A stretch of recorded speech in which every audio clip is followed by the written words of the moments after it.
Q106.7 weather. Here's your KQNK forecast.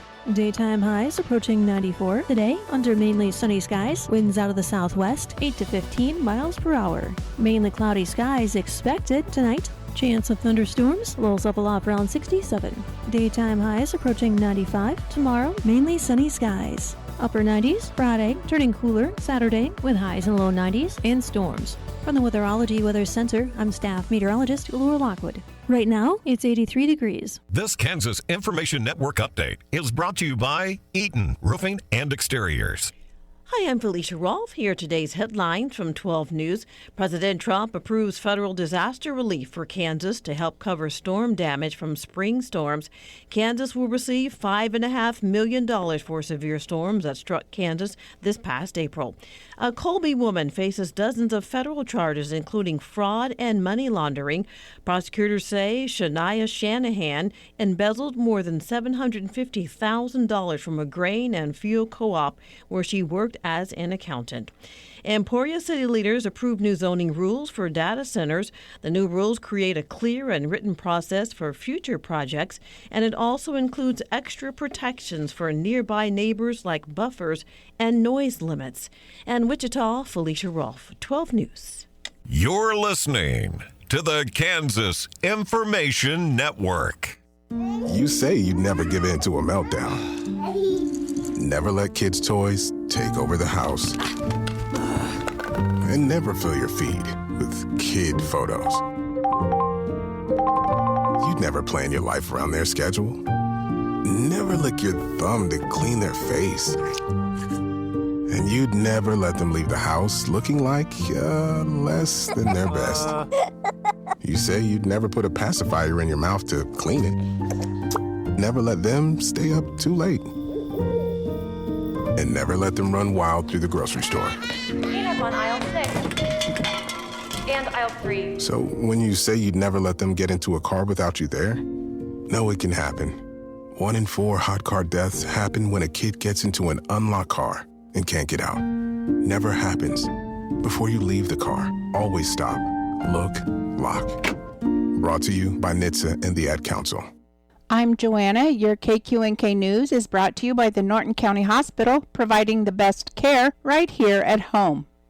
A Northwest Kansas project is getting a boost through the state's Community Service Program tax credit program. The Kansas Department of Commerce has awarded more than $4.1 million in Community Service Program tax credits to help 24 nonprofit organizations across the state raise money for major community projects. Here in our listening area, the Heartland Community Foundation in Waukene is among the recipients. The organization will use the tax credits to help restore the former Kelly Theater site into an open-air community gathering space. Plans include new public restrooms to better serve festivals, community events, and other downtown activities. The tax credit program encourages private donations by offering state tax credits to contributors. Rural communities with fewer than 15,000 residents, like Waukene, qualify for a 70% tax credit, making it easier for local nonprofits to attract support for large capital projects. Other projects funded this year include a new child care center in Beloit, expanded senior health care facilities in McPherson, and a renovated community space in Howard. The Community Service Program has been helping Kansas nonprofits complete major community improvement projects since 1994. State officials say the program continues to strengthen communities by helping local organizations expand services and improve quality of life for Kansans. Construction season is in full swing, and there are some new changes that the Kansas Department of Transportation wants drivers to be aware of on Kansas roads this summer. Senate Bill 366, which Governor Kelly signed into law this spring, will go into effect on July 1st. This law prohibits handheld mobile device use in active construction and school zones. Active means in school zones when a reduced speed limit is enforced, and in construction zones while workers are present and signs are posted at the beginning of the the road construction zone, alerting drivers to such workers. Devices are still allowed to be used in hands-free mode. Removing the distraction of handheld devices in school and construction zones is an effort to improve safety in locations where vehicles and pedestrians or construction workers are brought into close contact with one another. Law enforcement officers shall issue warning citations to anyone violating this law beginning July 1st and continuing until June 30th of 2027, after which time traffic citations will be issued with a fine of $60. Senate Bill 366 also allows construction and maintenance vehicles to display green lights in addition to the currently allowed amber and white lights. It also allows blue lights on stationary trailers in construction zones during the hours between sunset and sunrise and when workers are present in the highway work construction zone. I'll be back with more news after this. Join our stellar team at Norton County Hospital. Looking for a workplace where compassion meets career growth? Look no further. If you're ready to embark on a fulfilling journey surrounded by supportive colleagues and opportunities for personal and professional development, we want you to be part of our family. Explore exciting career offerings and our comprehensive range of benefits, including capers, on the Career tab at ntcohosp.com. If you're planning a trip to the lake this holiday weekend, the Kansas Departments of Health and Environment and Wildlife and Parks are urging residents to watch for harmful blue-green algae. Several lakes in our listening area are now under advisories. Kerwin Lake in Phillips County has been placed under a warning, meaning people should avoid contact with the water, keep pets out, and make sure livestock don't drink from the lake. Fish can still be eaten if they're cleaned properly and only the fillets are consumed. Meanwhile, Jewel State Fishing Lake in Jewel County remains under a watch advisory. Boating and fishing are still allowed, but swimming, wading, and other direct contact with the water are discouraged, especially where algae is visible. Blue-green algae can look like green, blue, brown, or even reddish paint or scum floating on the water. The toxins can make both people and animals sick through skin contact, swallowing contaminated water, or even breathing in water spray. Symptoms can include skin irritation, headaches, fever, vomiting, and diarrhea. If you notice suspicious-looking water, stay out, keep pets away, and rinse off immediately if contact occurs. State officials say algae blooms can develop quickly, so it's always a good idea to check lake conditions before heading out.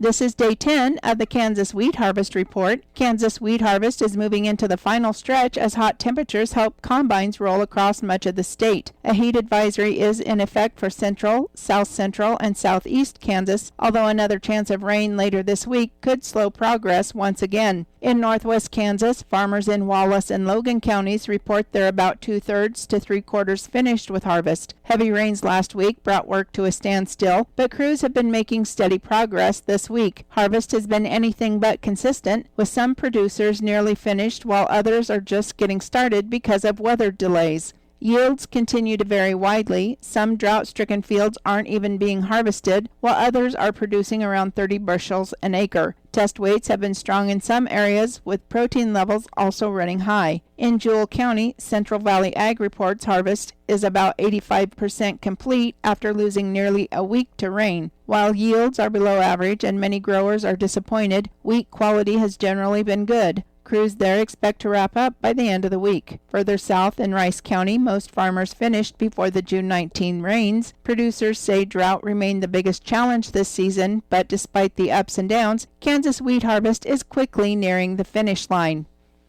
I'm Joanna. Your KQNK News has been brought to you by the Norton County Hospital. You can call the Norton County Hospital at 785-877-3351 for all your health care needs.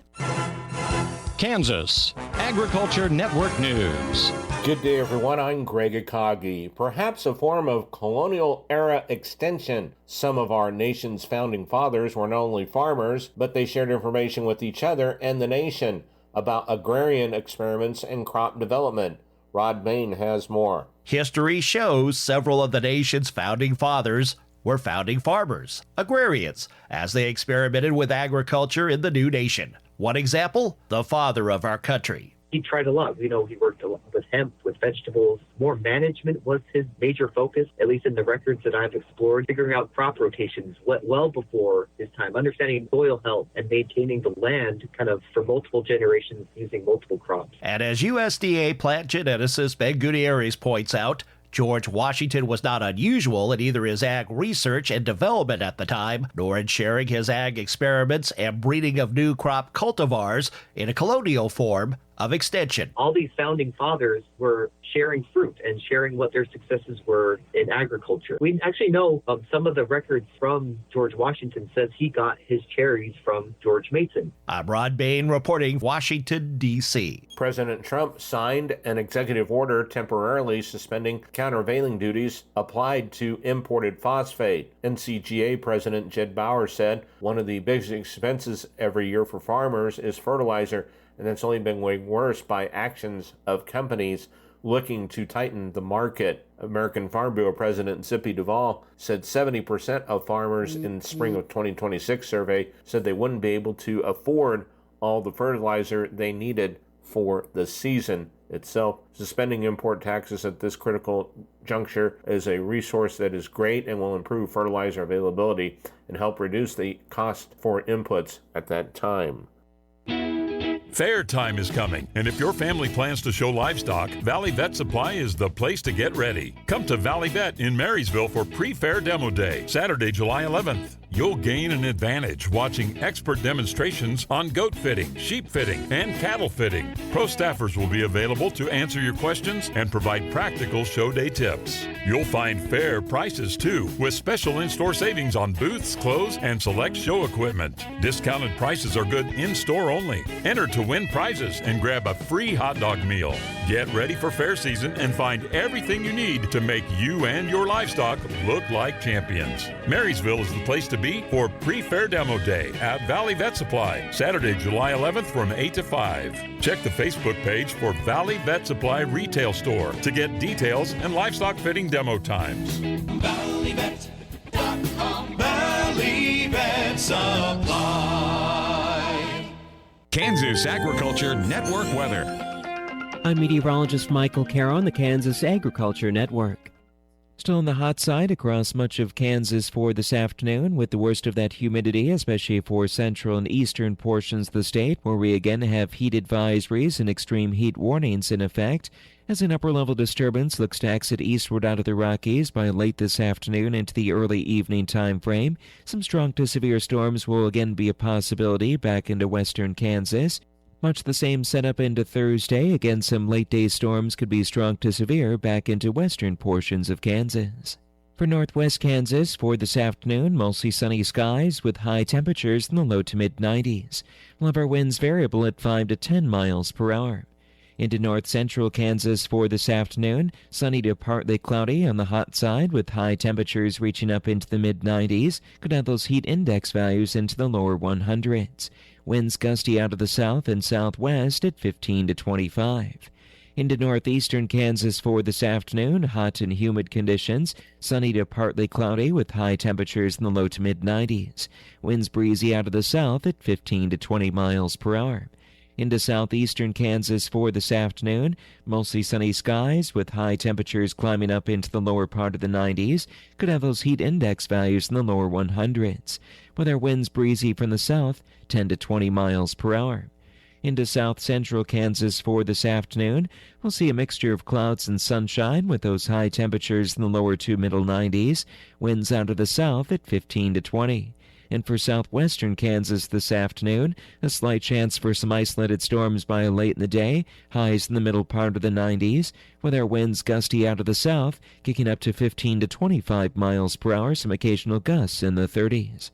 This is the Kansas Ag Network. Don't you wish your life came with a warning app? Stop. That dog does not want to be petted. Just a little heads up before something bad happens. Move your coffee cup away from your computer. Oh, no. So you can have more control. Stop. You're texting your boss by mistake.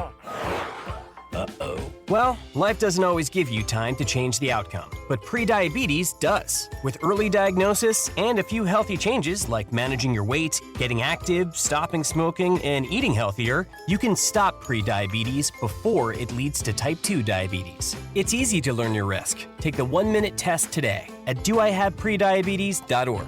Warning, the cap is loose on that ketchup. Ugh. Don't wait. You have the power to change the outcome. Visit doihaveprediabetes.org today. That's doihaveprediabetes.org. Brought to you by the Ad Council and its prediabetes awareness partners.